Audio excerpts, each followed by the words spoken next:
So you've just completed the pre-lab and the experiment for lab 14, and I want to give you a few things to think about as you get ready to write up your discussion. So you should have your data and then more data for each part.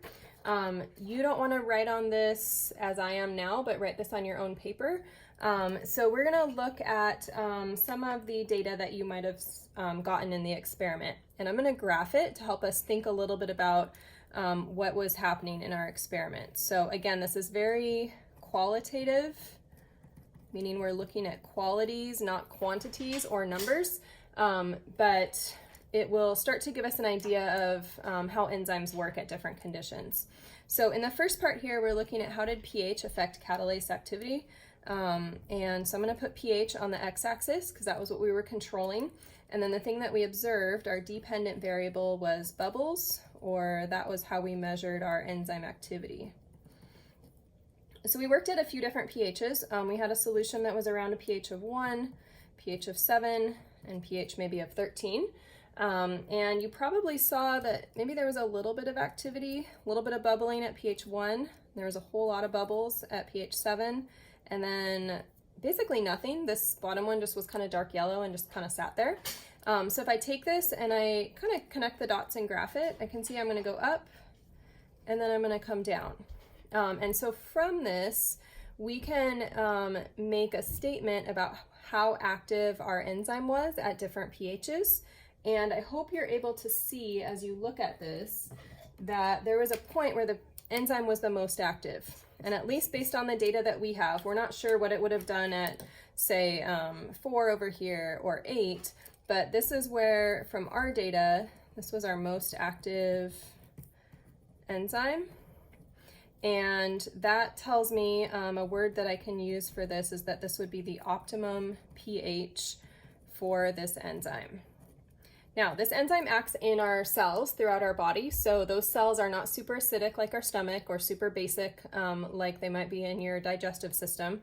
So if we're working in blood, which is where we find a lot of our catalase, blood pH is about 7.4, and so it makes sense that this enzyme would work really well or have its optimum pH at that pH of 7 area.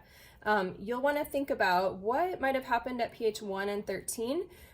Think about our enzyme being a protein and be able to explain briefly why we saw so little activity at those low and high pHs. Besides that it wasn't optimum, there's something going on with the enzyme there, with the protein. So that was a short graph of pH activity. Let's go down here and take a look at the temperature. So same type of graph. Instead of pH, we have the temperature. And again, you could observe the bubbles here. And so we had a few different temperatures. We had around 0, we had around 20, and we had about 100, okay?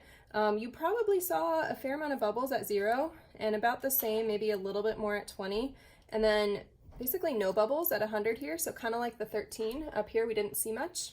If I connect those dots, again, it's just not a perfect graph, but we can get a sense of what's happening. You can make some conclusions about how temperature affected your enzyme activity. So down here where I see bubbles, my enzyme is active. It's active at room temperature, it's active at cold temperatures. Once I heat up that enzyme though, it's not active anymore. So the enzyme is not active here, which might strike you a little bit strange because normally when we heat up a reaction, we've learned about effective collisions. When I heat up a reaction, those particles start to crash into each other quickly.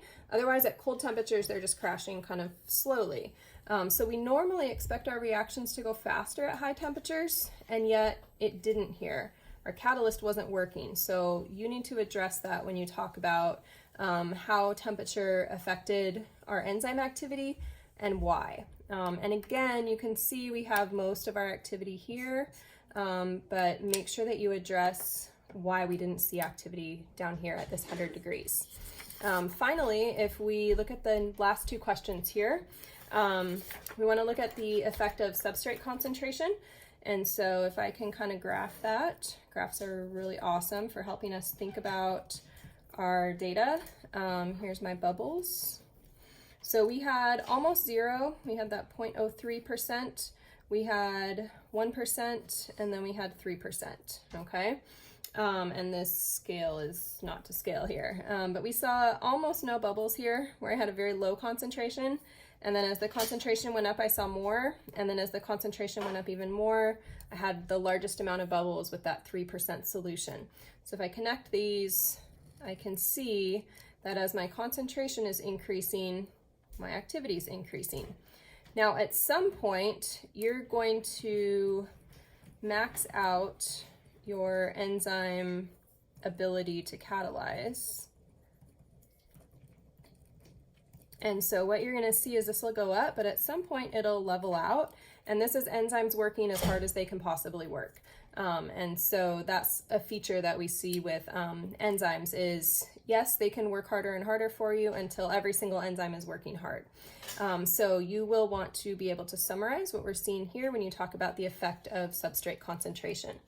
Finally, make sure that you ask a follow-up question and briefly describe an experiment that you could answer that with. So if you want to look at a different variable, if you want to change the food that you're using, whatever you want to do, be creative and wonder a little bit. How could I change this? What would I do if I could do it again?